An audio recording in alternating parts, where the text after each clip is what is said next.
Hello and welcome. In this little video we're going to be having a look at how to use our fabulous tabbed page and purse collection of dies. Now if you're wondering what they are, it's an amazing collection which works with the rest of our range. Go and check out all of the other YouTubes where you can create beautiful tabbed pages in an album. Let me just show you that here, quickly bring it in. So you can see we've got lovely tabbed pages there. You can see that little index there and there. And you can also create beautiful little purses. So you've got your lovely set of dies. When you cut all of the dies out, this is what they will look like. So you've got your little card, you've got your gusset.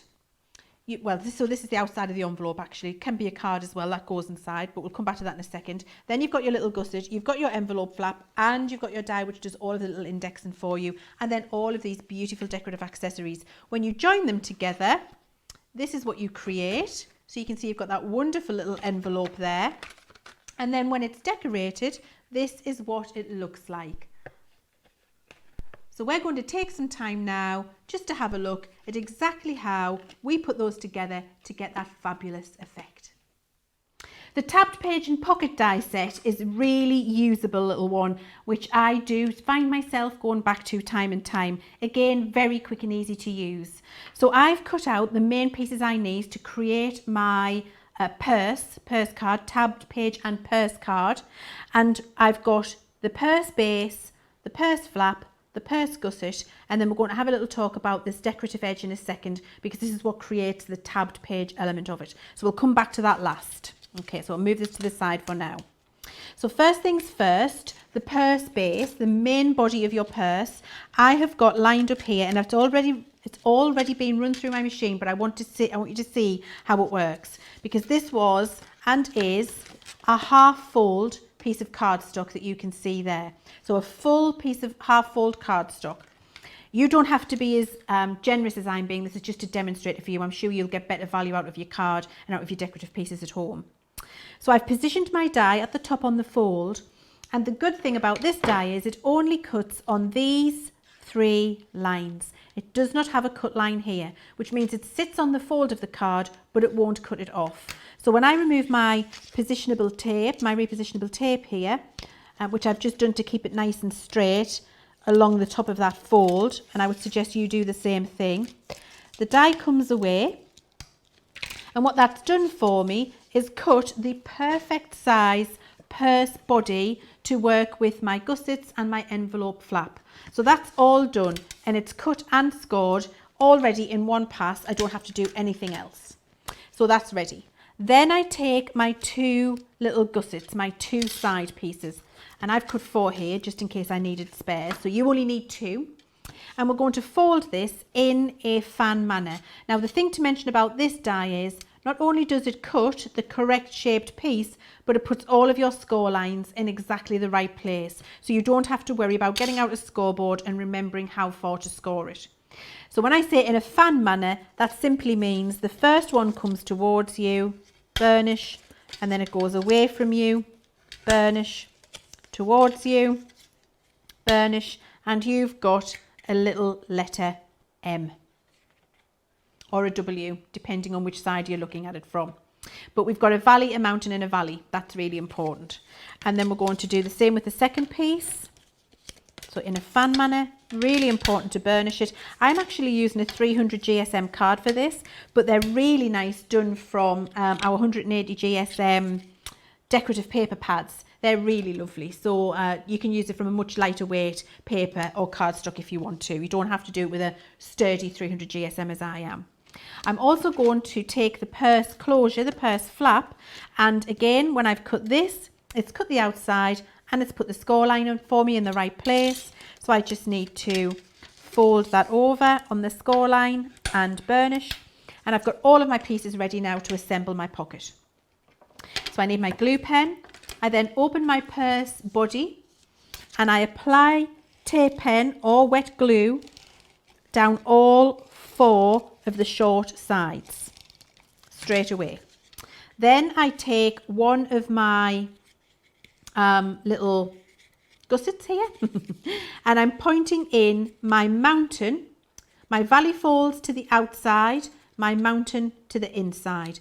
So you can see there I've got 2 valleys and a mountain, 2 valleys and a mountain. The mountain comes in towards me, and then I stick that up against the score line and down the side. Same here, so I've got valley, mountain goes inside. It doesn't really matter whether the mountain goes inside or outside, to be fair. It just means that the gusset on the side will work in a different way. So if you get them on the wrong way round and then come to want to stick your pocket down, don't worry about it. Just stick it down and do it differently the next time. It isn't going to stop it working.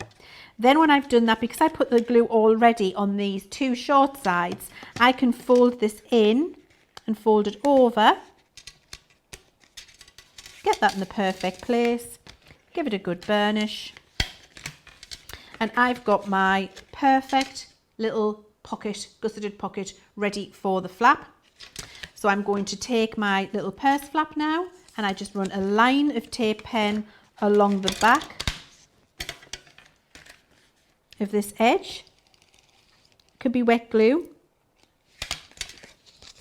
And then I take my little flap here and I make sure, I like to close it up. So this is what I like to do.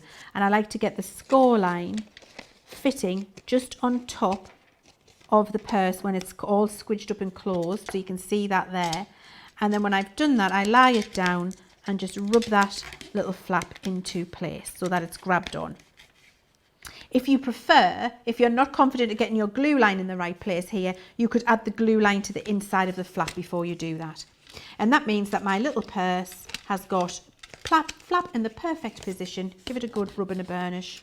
And, oh, see, I need to get my glue a little bit higher up. I'm going to do that again, guys, so you can see. Close it over, and you do need to give it a good rub and warm up.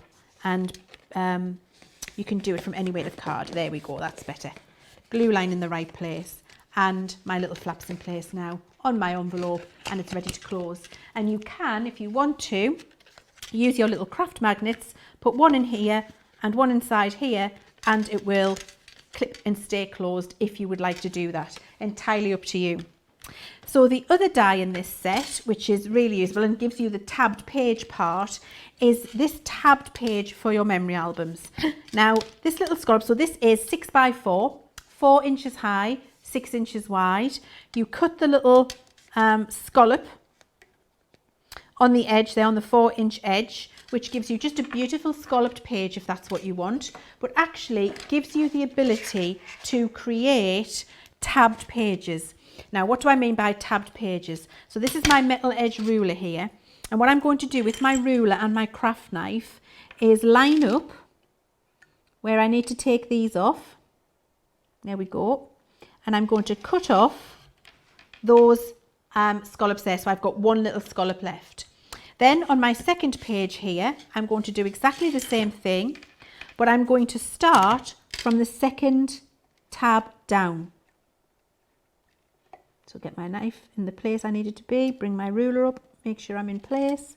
That's a good tip as well for you while we're on. If you know you need to cut somewhere, get your knife in place first, bring your ruler up to it, and then you know you're going to be able to take that off efficiently. If you try and bring your ruler up and then cut it, often you don't get your knife in the right place. So now I've left 2 tabs in place there, but I'm just going to turn this round, position my knife again where I need to cut, bring my ruler up to it, take off that top tab, and now what I'm creating are indexable pages that can go in my album. Because you see, when I put those together, I can see my 2 tabs and one's underneath. There we go. When I put those 2 pages together, so I can start indexing, and I could do another 1, 2, 3, 4 of those. So 1, 2, so 6 pages, and I've got a full indexed page. And the stamp set that we have that comes with those little circles fit for the January, for the months and for the days, fit perfectly on the end of these semicircles, so you can also categorize them for your album pages. So there we go. That is tabbed page and purse card. And I think you'll agree, really usable and very easy.